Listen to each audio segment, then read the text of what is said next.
Hello everyone. ఈ year మనకి 2023-24కి స్విమ్స్‌లో paramedical notification అనేది రిలీజ్ చేశారు. దాంతో పాటు మనకు పారామెడికల్‌తో పాటు బీఎస్సీ నర్సింగ్ కూడా రిలీజ్ చేశారు. సో, ఈ స్విమ్స్ నోటిఫికేషన్ అయిపోయిన తర్వాత మనకి ఎన్టీఆర్ యూనివర్సిటీ వాళ్ళు నోటిఫికేషన్‌ని రిలీజ్ చేస్తారు. సో, నర్సింగ్, బీపీటీ, పారామెడికల్ ఇలా డిఫరెంట్ కోర్సెస్‌కి ఒక్కొక్కసారి నోటిఫికేషన్ రిలీజ్ చేయడం అనేది జరుగుతుంది. సో, ఇప్పుడు స్విమ్స్‌లో అయితే మనకు దాదాపుగా 10 పారామెడికల్ కోర్సెస్ ఉన్నాయి. అందులో 83 సీట్స్ అనేవి ఉన్నాయి. అలాగే బీపీటీలో అయితే 50 సీట్స్ ఉన్నాయి. నర్సింగ్‌లో మనకి 100 సీట్స్ ఉంటాయన్నమాట. సో, ఈ 100లో ఆల్రెడీ 6 సీట్స్ అనేవి జమ్మూ కాశ్మీర్ వాళ్ళకి అలాట్ చేసింటారు ఇండియన్ గవర్నమెంట్. సో, వాళ్ళకి కూడా రిజర్వేషన్ కేటగిరీ అనేది ఉంది. సో, మిగతా కేవలం మనకు 92 సీట్స్ మాత్రమే అవైలబుల్‌లో ఉన్నాయి. సో, ఫీజ్ కేటగిరీ కింద చూసుకుంటే లాస్ట్ ఇయర్‌తో పోలిస్తే ఈ ఇయర్ అనేది ఫీజ్ అనేది పెంచారు. రిజర్వేషన్ కేటగిరీ వాళ్ళకి 2077 రూపీస్ ఇంక్లూడింగ్ జీఎస్టీ. అదే నాన్ రిజర్వేషన్ వాళ్ళు లైక్ ఓసీ వాళ్ళకైతే 2500 చేంజ్ అనేది పెట్టున్నారు. సో, ఈ మంత్ 22 అనేది లాస్ట్ డేట్ అనమాట.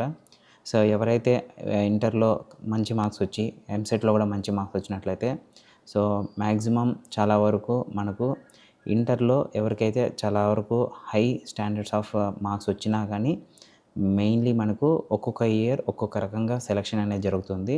సో, లాస్ట్ ఇయర్ అయితే ప్యూర్లీ ఎంసెట్ మార్క్స్ అండ్ ర్యాంక్‌ని బట్టి సెలక్షన్ అనేది జరిగింది. సో, ఈ ఇయర్ కూడా అలాగే ఉండొచ్చు. సో, మెరిట్ ముందుగా ఎవరైతే సీట్ వస్తుందా రాదా అన్నది అడిగే దాంట్లో నేను చెప్పడం ఏంటిదంటే మీరు ముందు అప్లై చేయండి. సో, మీ మెరిట్ అనేది మీరున్న కేటగిరీలో కానీ మీ ముందున్న వాళ్ళలో మీరు కానీ హై ర్యాంక్ ఉంటే తక్కువ ర్యాంక్ ఉంటే so, it is very easy to get a chance అనమాట.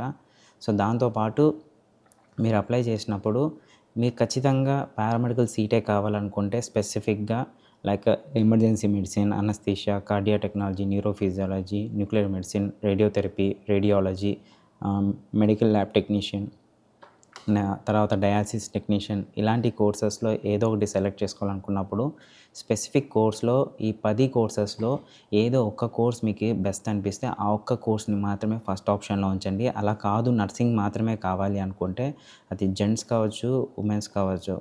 సో, ఎవరైనా కానీ ఫస్ట్ ఆప్షన్ మీరు నర్సింగ్ అయితే నర్సింగే పెట్టండి. అలాగే బీపీటీ అయితే బీపీటీనే పెట్టండి.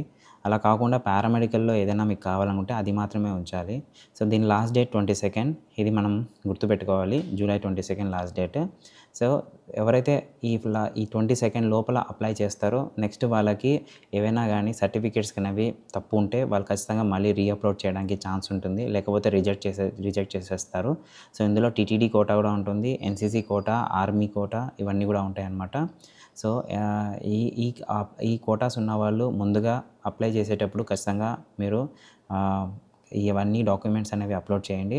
సో, దాంతోపాటు మీరు ఇన్‌కేస్ ఏదైనా కానీ ఈ ఫస్ట్ 22 లోపల ఎవరైతే అప్లై చేస్తారో వాళ్ళు మాత్రమే next second counselling, third counselling or spot కౌన్సెలింగ్స్‌కి ఎలిజిబుల్ అవుతారు. 22 తర్వాత ఎవరు కూడా అప్లై చేయడానికి అవకాశం ఉండదు. ఎందుకంటే ఆఫ్టర్ 22 అనేది కేవలం మళ్ళీ ఫస్ట్ కౌన్సెలింగ్‌లో సీట్లు ఏమైనా మిగిలిపోతే అది సెకండ్ కౌన్సెలింగ్‌లో ఆల్రెడీ ఎవరైతే అప్లై చేస్తున్నారో ఫస్ట్‌లో రిజిస్ట్రేషన్ అయ్యారో వాళ్ళకు మాత్రమే సెకండ్ కౌన్సెలింగ్ అనేది ఉంటుంది. మళ్ళీ రిజిస్ట్రేషన్ చేసుకోవడానికి అవకాశం ఉండదు.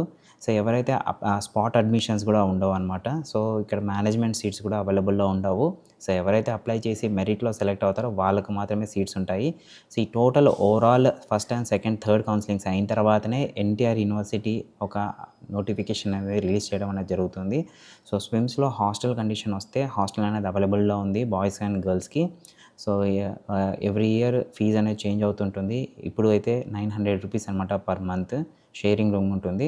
సో, ఫుడ్ అనేది ఎటువంటి పరిస్థితిలో మనం అమౌంట్ పే చేయాల్సిన అవసరం లేదు. ఎందుకంటే స్విమ్స్ తిరుమల టీటీడీ దేవస్థానం కింద దీన్ని ఆర్గనైజేషన్ తీసుకున్నారు ఇప్పుడు స్టేట్ గవర్నమెంట్ వాళ్ళు. కాబట్టి ఫుడ్ అనేది ఫ్రీ. సో, 365 డేస్ కూడా మీకు ఫుడ్ ఫ్రీగానే ఉంటుంది. సో, ఇక్కడ మీకు మీరు బెటర్ కోర్సెస్ ఏదైనా సెలెక్ట్ చేసుకోవాలన్నప్పుడు మ్యాక్సిమం మీరు emergency medicine, cardiac technology, neurophysiology, nuclear medicine, తర్వాత రేడియోథెరపీ, రేడియాలజీ ఈ కోర్సెస్ బెటర్‌గా ఉంటాయి. మెడికల్ ల్యాబ్ టెక్నీషియన్ కూడా బెటర్‌గా ఉంటుంది. ఎవరైనా హాస్పిటల్ కింద మెడికల్ ల్యాబ్ టెక్నీషియన్‌గా వర్క్ చేయాలి అనుకుంటే they can work as technicians. అలాగే హైయర్ ఎడ్యుకేషన్ కూడా కంటిన్యూ చేయొచ్చు. అదే డయాలసిస్ అయితే ఆల్మోస్ట్ కొద్దిగా లాంగ్ స్టాండింగ్ వర్కింగ్ ఉంటుంది. సో, ఈ 2 కోర్సెస్ కాకుండా మిగతా పారామెడికల్ కోర్సెస్ సెలెక్ట్ చేసుకుంటే కొద్దిగా ఈజీగా ఉంటుంది వాళ్ళకి. సో ఇన్ కేస్ మీకు ఏమైనా డౌట్స్ ఉంటే కామెంట్ చేయండి, అలాగే మీ ఫ్రెండ్స్తో కూడా షేర్ చేయండి ఇంటర్ అయిపోయిన వాళ్ళతో. సో ఈ వీడియో మీకు నచ్చినట్లయితే లైక్ చేయండి. ఇంకా ఫర్దర్ అప్డేట్స్, కాలేజ్ నోటిఫికేషన్స్ మీకు ఏమైనా తెలుసుకోవాలనుకుంటే మన ఛానల్ని వెంటనే సబ్స్క్రైబ్ చేసి ఫాలో కూడా కొట్టండి. Thank you.